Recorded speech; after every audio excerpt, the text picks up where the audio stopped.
G'day folks, ZiggyD here. Now I set out to figure out favor and reputation for the new item factions in last Epoch, the Circle of Fortune and the Merchant's Guild. Favor and reputation gain are pretty important for unlocking new benefits, getting the powerful prophecies for the Circle of Fortune, and actually trading for the Merchant's Guild. So I chatted to a member of the EHG team to learn a bit more, as the in-game guide and explanation is a little bit vague. It just says that to gain favor you slay monsters and complete quests. What I learned from EHG is that favor is gained whenever you gain experience. So killing monsters, getting quest reward XP, and even tomes of experience from the monolith rewards all give you favor. At endgame, quests very quickly become irrelevant and don't provide that much experience anyway, so we can basically discount that. It's mostly just monster killing and the tomes of experience. So armed with this knowledge, I set out to explore how this seems to work so that we can figure out how best to gain favor and build reputation. I'll explain reputation gain at the end, but first let's focus on the favor. The first things I tested was how experience gain translated into favor. I tested a bunch of different echoes and even campaign zones and tracked my experience gain and favor gain and stuff like that, but I'll save you some time. The numbers seemed to be kind of all over the place at first, but it quickly started to paint a picture that the only thing that actually matters is the amount of experience that the kill or quest etc. would normally give you, ignoring your character level. That means that favor doesn't seem to be nerfed by experience penalties as far as I can tell. The kind of disappointing end result here is that there's no actual way for us to really track how much XP equals how much favor very easily, as the ratio of XP to favor will vary depending on the level of content you're doing and the level of your actual character.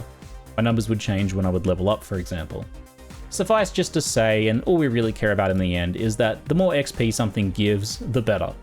Now, one thing I noticed is that tomes of experience from Echo rewards didn't seem to give a reduced amount of favor compared to XP gain from other sources, but it's not a major difference, maybe like 5%, so I don't really even know if that's accurate. But suffice to say that since they do give favor, blasting echoes with tomes of experience as the rewards is going to give the most favor overall. So the next thing that I wanted to test and far more useful is how much favor do you get farming campaign versus low level monoliths versus high level monoliths and then empowered monoliths.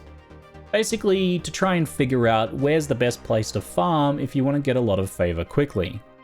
So I first tested the campaign zone coral pools, which is level 52 and has some of the best density in the campaign. I did this with a few load screens for resets, but mostly it's non-stop farming. Next, I tested the Fall of Outcast timeline, which is level 58 with 0 corruption, and then the level 90 timeline, Spirits of Fire, also at 0 corruption, and then I jumped over to Empowered Monoliths and ran the same Spirits of Fire, with it now being level 100 and 100 corruption, the baseline for Empowered Monoliths. I figured this should be a pretty good sample to give us an overall picture of how things scale. I did 10 echoes of each sample and made sure to include 1 arena, 1 experience shrine, and 1 book of rewards, timeline echo reward, to keep it as even as possible. So basically they all ended up being pretty similar. I was pretty happy with that.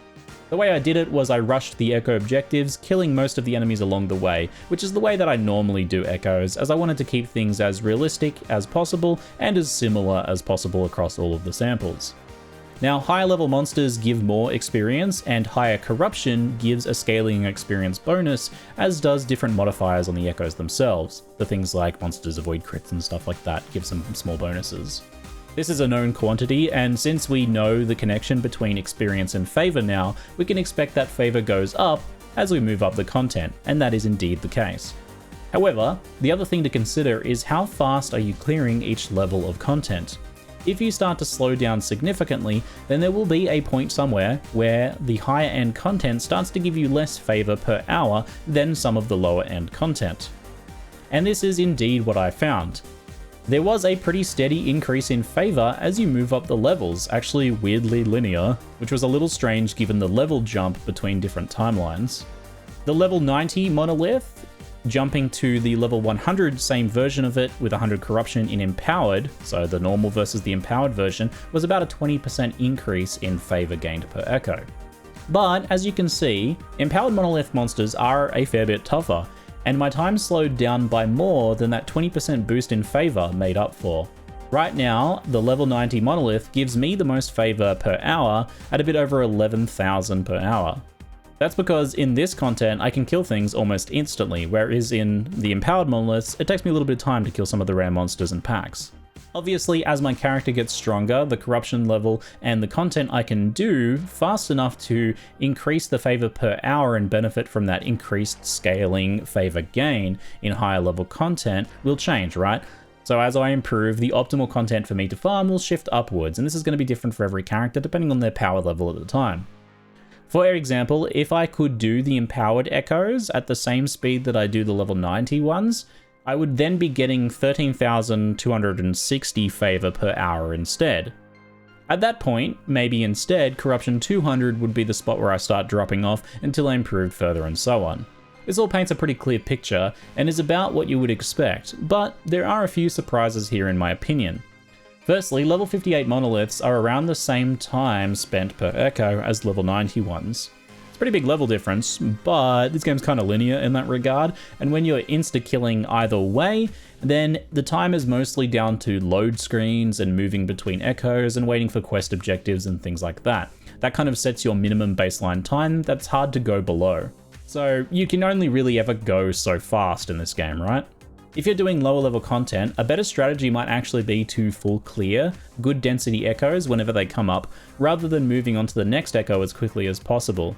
That would mean that your favor gaining time to load screen time wasting ratio is going to improve, right? Now this is probably always true in any level of content, but in higher end content, you really want to be getting more echo rewards and boss kills rather than spending a lot of time in any one echo. That's just kind of the way the endgame is constructed right now. You don't really want to be full clearing echoes in high corruption content. But if pure favor gain is your main goal and you've got things like long load screens and stuff like that, or a slow moving character, then full clearing might be the best route to go for that. The next surprise was just how much favor you still get in low level content. I expected a really harsh penalty to discourage campaign farming. And you do get less, but that's just because like the base XP they give, right? But honestly, it's way closer than I would have expected, with only about a 35% difference between the campaign content that I did and the empowered monoliths, right? The true endgame. To be honest, I think the devs probably should consider changing this. Maybe penalizing doing really under-leveled content, or just increasing how much it ramps up in higher level content, or a combination of the two.